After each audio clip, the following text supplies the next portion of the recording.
আসসালামু আলাইকুম রহমতুল্লাহ। কেমন আছেন সকলেই? আশা করি সকলেই ভালো আছেন। দেশ ও প্রবাসে থাকা সকল ব্যাংকের সকল গ্রাহক, বিশেষ করে 5টি ইসলামী ব্যাংক একীভূত হয়ে সম্মিলিত ইসলামী ব্যাংক হয়েছে, সেই ব্যাংকের সকল গ্রাহকদের জন্য একটি মহামূল্যবান গুরুত্বপূর্ণ আপডেট নিউজ নিয়ে আপনাদের মাঝে উপস্থিত হলাম। আসলে সম্মিলিত ইসলামী ব্যাংকের গ্রাহকদের ভাগ্যে কি আছে? তারা কি এই ব্যাংকটার আমানতকারী হয়ে অপরাধ করেছে? এফডিআরে টাকা রেখে অপরাধ করেছে? ডিপিএস করে অপরাধ করেছে? প্রশ্ন বর্তমান সরকার, অন্তর্বর্তীকালীন সরকার এবং বিগত স্বৈরাচার সরকার সবার কাছে, এমনকি জাতির কাছে প্রশ্ন রেখে গেলাম। নিয়োগের 2 দিন পর দায়িত্ব পালনে অপারগতা জানালেন সম্মিলিত ইসলামী ব্যাংকের এমডি। আসলে এই ব্যাংকের কি হয়েছে? এই ব্যাংকের সিইও পদে নিয়োগ পাওয়ার পরে 2 দিন না যেতেই সে অপারগতা জানালেন। উনি একজন এক্সপার্ট লোক।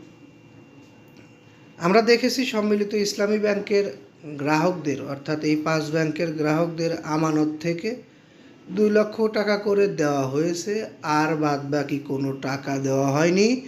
এফডিআরের টাকা দেওয়া হয়নি, ডিপিএসের টাকা দেওয়া হয়নি, শেয়ারের মূল্য দেওয়া হয়নি, কোনো কিছু না। শুধুমাত্র চলতি যে আমানতের টাকা, তাও সেখান থেকে শুধুমাত্র 2 লক্ষ টাকা পরিমাণ গ্রাহকদের দেওয়া হচ্ছে বা হয়েছে।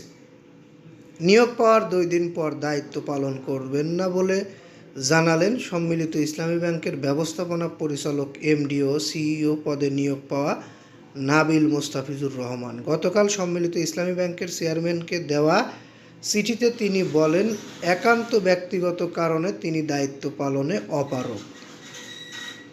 আমরা বিস্তারিত আপনাদেরকে জানাবো।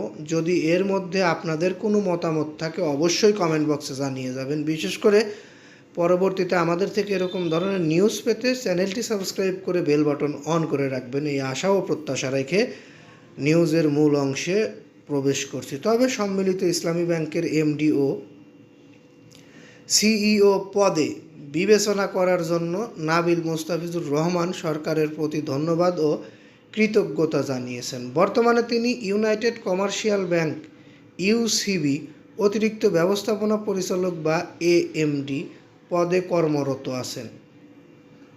এর আগে 15 ফেব্রুয়ারি অর্থ মন্ত্রণালয়ের আর্থিক প্রতিষ্ঠান বিভাগ গত রোববার সম্মিলিত ইসলামী ব্যাংকের পর্ষদ চেয়ারম্যানের কাছে চিঠি পাঠিয়ে নাবিল মোস্তাফিজুর রহমানকে এমডি করার বিষয়ে সরকারের সম্মতি কথা জানান। যোগ দেওয়ার তারিখ থেকে 3 বছরের জন্য চুক্তিভিত্তিক নিয়োগ দেওয়ার কথাও জানানো হয়। এক্সিম, সোশ্যাল ইসলামী, ফার্স্ট সিকিউরিটি ইসলামী, গ্লোবাল ইসলামী ও ইউনিয়ন ব্যাংক, এই 5 ব্যাংক মিলে গঠিত হয়েছে সম্মিলিত ইসলামী ব্যাংক। ব্যাংকটির অনুমোদিত মূলধন 40,000 কোটি টাকা এবং পরিশোধিত মূলধন 35,000 কোটি টাকা।